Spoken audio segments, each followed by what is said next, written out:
Bonjour tout le monde, dans cette nouvelle vidéo, nous allons apprendre à utiliser la recherche V. La recherche V vous permet d'extraire d'une base de données un certain nombre d'informations à partir d'un élément connu. Par exemple, ici, je veux que chaque fois que je tape le nom, Excelfish puisse m'afficher le temps restant et le montant dû. Donc, je pars d'une base de données.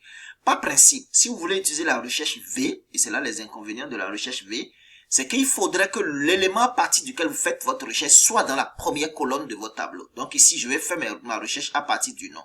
Donc ici, je vais afficher dans la cellule D4 le temps restant. Alors je vais écrire recherche V.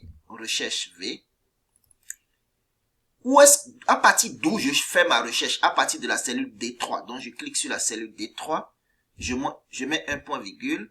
Je dois maintenant sélectionner l'emplacement où se trouve mon D3. Donc, c'est dans ce tableau-là. Donc, je sélectionne tout le tableau.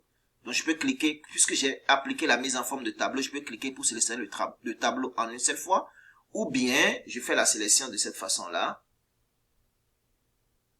Et voilà. Une fois que j'ai fait ma sélection, je mets un point virgule.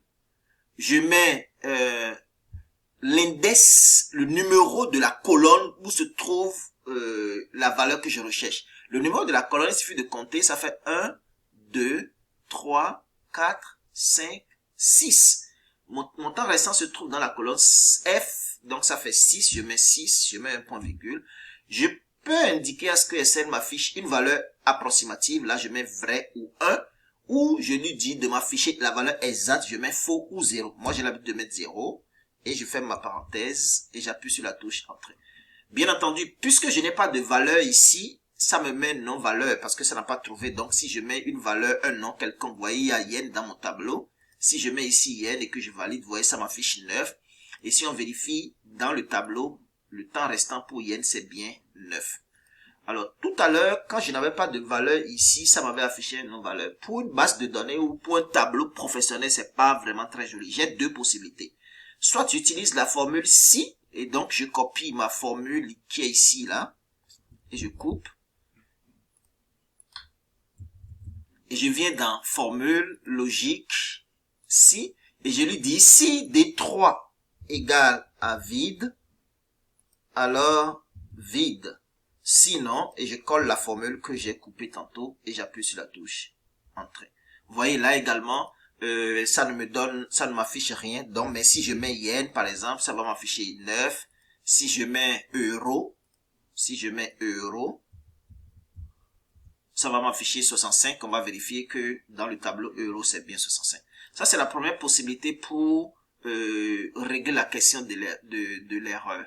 Je vais revenir à mon non-valeur pour vous montrer une deuxième méthode. Alors, lorsque vous avez un non-valeur dans un tableau et vous ne savez vraiment pas comment trouver, vous placez devant le curseur et vous écrivez si erreur. Donc, si erreur va s'afficher.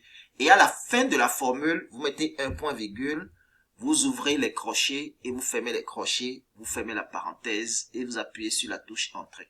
Donc, si erreur ne m'affiche rien. Donc, voilà, il y a erreur. Alors, si erreur ne m'affiche rien.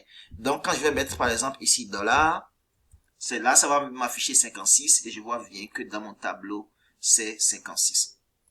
Ce sera la même formule pour le montant dû. Alors, je vais juste copier cette formule-ci. Je vais copier la formule. Et je vais mettre ici égal.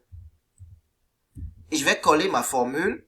Mais puisque c'est le montant dû que je cherche, la seule chose que je vais changer ici, c'est le numéro de la colonne du montant dû. Alors, mon montant dû se trouve dans la colonne H. Alors, F, c'est 6. G, ça fait 7. Et alors, H, ça fait 8. Donc, je reviens dans mon tableau ici. Et je change le 6 en 8. Et j'appuie sur la touche Entrée. Vous voyez, le temps restant c'est 56 et le montant dû c'est 45 000. Je viens ici, je vérifie. Le temps restant c'est 56, le montant dû c'est 45 000. Je prends un autre exemple. Je mets franc par exemple. Si je mets franc, vous voyez, le temps restant c'est 5 et le montant dû c'est 75 000. Je vérifie. Franc. Le temps restant, c'est 5 et le montant dû, c'est 75 000. Voilà, ce sera tout pour la vidéo d'aujourd'hui. Sachez que si vous voulez utiliser la recherche V, vous avez besoin nécessairement que l'élément à partir duquel vous faites la recherche soit dans la première colonne de votre tableau. Merci de m'avoir suivi. C'était moi, Eric Messan. À bientôt pour une nouvelle vidéo.